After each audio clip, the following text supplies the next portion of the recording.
ये रात के 12 बजे का समय था। मेरठ शहर के एक घर में अजीब तरह की खामोशी छाई हुई थी।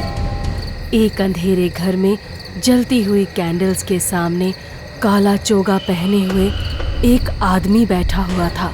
क्या तुम मेरी आवाज सुन सकती हो? क्या तुम यहाँ हो? मुझसे बात करो माँ, मुझसे बात करो, मुझे सुनने की कोशिश कीजिए। उसे जवाब में कुछ सुनाई नहीं दिया तो उसने गुस्से में आकर कैंडल्स में हाथ मार दिया और चारों तरफ अंधेरा छा गया। कुछ साल पहले, ये सन 2019 की बात है। ये दिन सौरभ और मुस्कान की जिंदगी का सबसे खूबसूरत दिन था। 2016 में दोनों ने शादी की थी और आज उनके घर एक बेटी ने जन्म लिया था। शुक्र है भगवान का कि आज हम दोनों माँ बाप बन गए। हाँ मेरी जान, thank you so much for everything. तुमने हमेशा मेरा ख्याल रखा। अरे थैंक्स की इसमें क्या बात है? हम दोनों ने एक दूसरे से वादा किया था ना कि हम एक दूसरे के साथ हमेशा रहेंगे। हाँ, तो उसको निभाना भी तो हम दोनों का ही फर्ज है ना। ये सुनकर मुस्कान मुस्कुराने लगी। मुस्कान और सौरभ एक दूसरे से बहुत प्यार करते थे और वो कई सालों से रिलेशनशिप में थे।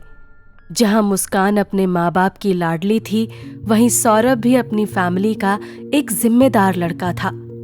कई सालों तक रिलेशनशिप में रहने के बाद 2016 में सौरभ ने अपने माता पिता को मुस्कान के बारे में बताया। बेटा, हम उस लड़की से तुम्हारी शादी नहीं करवा सकते। उसकी कास्ट हमसे अलग है। नहीं पिताजी, मैं शादी करूंगा तो बस मुस्कान से। मैं उसके बगैर नहीं रह सकता। अरे आपको ऐसी छोटी सोच नहीं रखनी चाहिए। सौरभ ने अपने परिवार के खिलाफ जाकर मुस्कान से शादी की थी। इसी वजह से उसे अपना घर छोड़ना पड़ा था। ये दोनों मेरठ में ही एक किराए के घर में रहते थे। सौरभ लंदन में जॉब करता था, इसलिए वो मुस्कान के साथ ज्यादातर मेरठ में नहीं रह पाता था। सौरभ, अब तो हमारी एक बेटी भी है, अब तो तुम यहीं रुक जाओ। मुस्कान, अगर यहाँ जॉब करूंगा तो इतने पैसे नहीं कमा पाऊंगा जितने में तुम और पीहू अच्छी जिंदगी जी सको। सौरभ वापस लंदन चला गया। अब मुस्कान अपनी बच्ची पीहू के साथ अपने घर में रहती थी। कुछ दिन बाद मुस्कान ने सौरभ को मेरठ आने के लिए पूछा। मैं मेरठ अब इतनी जल्दी नहीं आ पाऊंगा मुस्कान। मैंने काफ़ी छुट्टियां ली, जिसकी वजह से मेरी छुट्टियां खत्म हो गई और उस वजह से मेरी मर्चेंट नेवी की जॉब भी चली गई है। अब मैं यहाँ एक बेकरी में काम करने लगा हूँ। सौरभ ने मुस्कान से एक बात छुपाई थी। वो ये थी कि ज्यादा छुट्टियां लेने की वजह से सौरभ को मर्चेंट नेवी की जॉब से निकाल दिया गया था और वो अपनी जीविका चलाने के लिए एक बेकरी शॉप में काम कर रहा था, जिससे उन्हें फाइनेंशियल प्रॉब्लम्स भी होने लगी थी। लेकिन जैसे ही इन सब चीजों के बारे में मुस्कान को पता चला, सब कुछ बदल गया। घर की चार दीवारी में सब कुछ शांत था, लेकिन उस सन्नाटे के पीछे मुस्कान का मन अंदर ही अंदर तूफानों से जूझ रहा था। दीवारों पर टंगी तस्वीरों में मुस्कान की हंसी थी, लेकिन उसकी आंखों में अब वो चमक नहीं बची थी। सौरभ के साथ आए दिन की तकरार ने रिश्ते में दरार पैदा कर दी थी और सबसे बड़ी बात, एक माँ बनने के बावजूद उसे अपने भीतर वो ममता महसूस नहीं हो रही थी जिसकी सब उम्मीद कर रहे थे। एक दोपहर वो खिड़की के पास बैठी बाहर गहरी सोच में डूबी थी। उसके मोबाइल पे एक मैसेज आया जो कि एक व्हाट्सएप ग्रुप का था। शायद ये वही मोड़ था जहां से मुस्कान की कहानी एक नया रास्ता लेने वाली थी।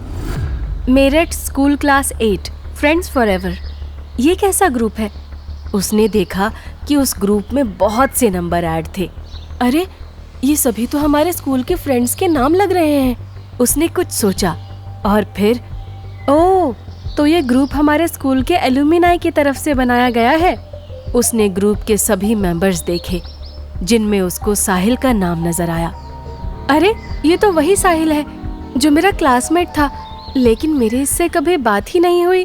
कुछ दिन गुजर गए, फिर अचानक एक दिन उसी व्हाट्सएप से साहिल का मैसेज आया और दोनों की बातें शुरू हो गई। मुस्कान सब कुछ होते हुए भी खुश नहीं थी। ऐसे में साहिल का साथ उसे कुछ ज्यादा ही स्पेशल लगने लगा। मुस्कान साहिल से मिलने लगी और दोनों काफी समय साथ बिताने लगे। एक दिन मुस्कान ने साहिल के घर जाकर उससे मिलने का प्लान किया। उसने पीहू को अपनी एक पड़ोसन के घर छोड़ा और साहिल से मिलने चली गई। साहिल ने दरवाजा खोला। हाय। अरे ये हुई ना बात। आओ आओ मुस्कान, अंदर आओ। साहिल ने मुस्कान को हॉल में बिठाया और दोनों बातें करने लगे। तभी एक कमरे का दरवाजा खोलते हुए काली बिल्ली बाहर निकली। अरे ये कहां से आ गई? बिल्ली वहां से भाग गई और तभी मुस्कान की नजर कमरे की अंदर पड़ी। वहां कुछ कैंडल्स और अजीब सी आकृति बनी थी। साहिल कुछ कहता इससे पहले ही मुस्कान कमरे के अंदर चली गई। उसने पाया कि कमरे में कैंडल्स जल रहे थे और वहां तंत्र मंत्र का काफी सामान पड़ा हुआ था। साहिल, ये सब क्या है? अब साहिल ने एक ठंडी सांस भरी और बोला, तुमको तो पता ही है कि मैं ज्यादा अमीर नहीं हूं। बस एक छोटा सा घर था जिसमें मैं, मेरे बड़े भैया और अपनी माँ के साथ रहता था। कुछ महीनों पहले मेरी माँ की तबीयत बिगड़ी और उनकी मौत हो गई। उनके अंतिम संस्कार के बाद ही भैया ने माँ की लिखी वसीयत निकाली, जिसमें लिखा था कि माँ ने मरने से पहले सारी प्रॉपर्टी भैया के नाम कर दी थी।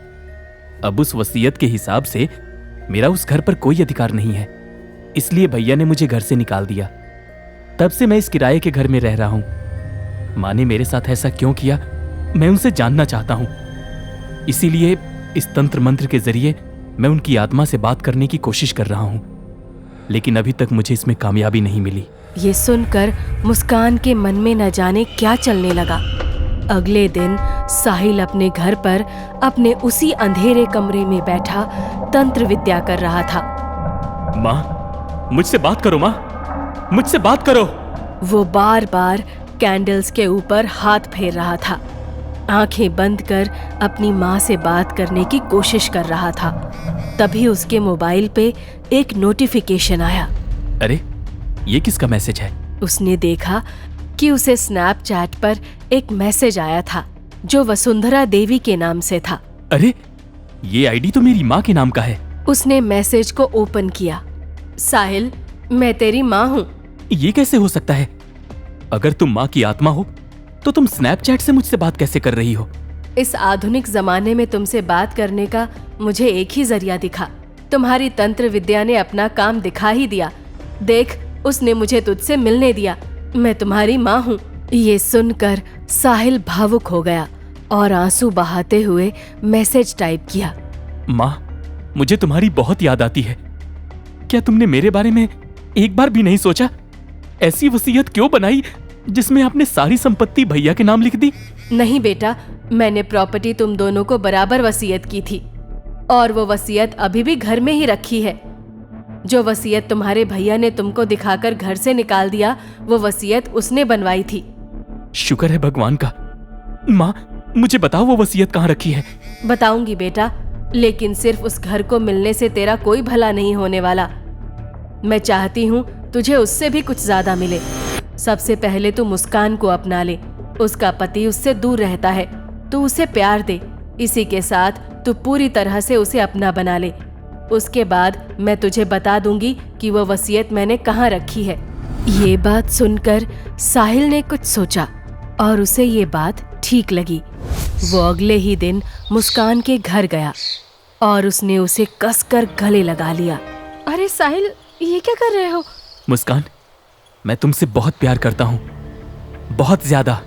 ये सुनकर मुस्कान के चेहरे पर मुस्कान छलक आई और उसने भी साहिल को गले लगा लिया। अब ये दोनों रोजाना मिलते, साथ घूमते। सौरभ जो पैसे भेजता था, ये उसके पैसों को खूब अपनी अयाशियों में उड़ा देते थे। साहिल ड्रग्स लेता था। उसने मुस्कान को भी इन गलत चीजों की लत लगा दी थी और दोनों तरह तरह के नशे करने लगे। मुस्कान ने अपनी बेटी पीहू पर भी ध्यान देना बिल्कुल छोड़ दिया। रात को रोजाना साहिल उसके घर ही रुकता। वो दोनों मिलकर नशा करते और साहिल रात को उसी के घर रुक जाया करता था। अब मुस्कान को अपनी जिंदगी बहुत अच्छी लगने लगी थी। तभी एक दिन, हेलो मुस्कान बेटा, मैं सौरभ की माँ बोल रही हूँ। मेरी पोती की तबीयत ठीक नहीं रहती, इसलिए हम चाहते हैं कि तुम हमारे साथ रहना शुरू कर दो। हम बच्ची को अच्छे से देख लेंगे और तुम्हारा भी अकेलापन दूर हो जाएगा।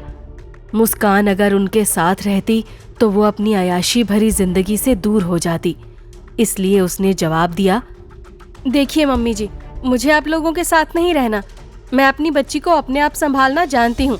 अगर मुझे किसी चीज की जरूरत पड़ी तो मैं आप लोगों को जरूर बताऊंगी। अब मुस्कान और सौरभ के बीच की बातचीत में मिठास की जगह कड़वाहट ने ले ली थी। जब भी वो दोनों बात करते तो बात बात पर झगड़ा होने लगता। मुस्कान ने तो अब ज्यादातर सौरभ की कॉल्स उठाना ही छोड़ दिया था। फोन की घंटी बजती रहती, लेकिन वो बस उसे घूरती रहती, जैसे उसके मन में अब कोई जवाब बचा ही ना हो।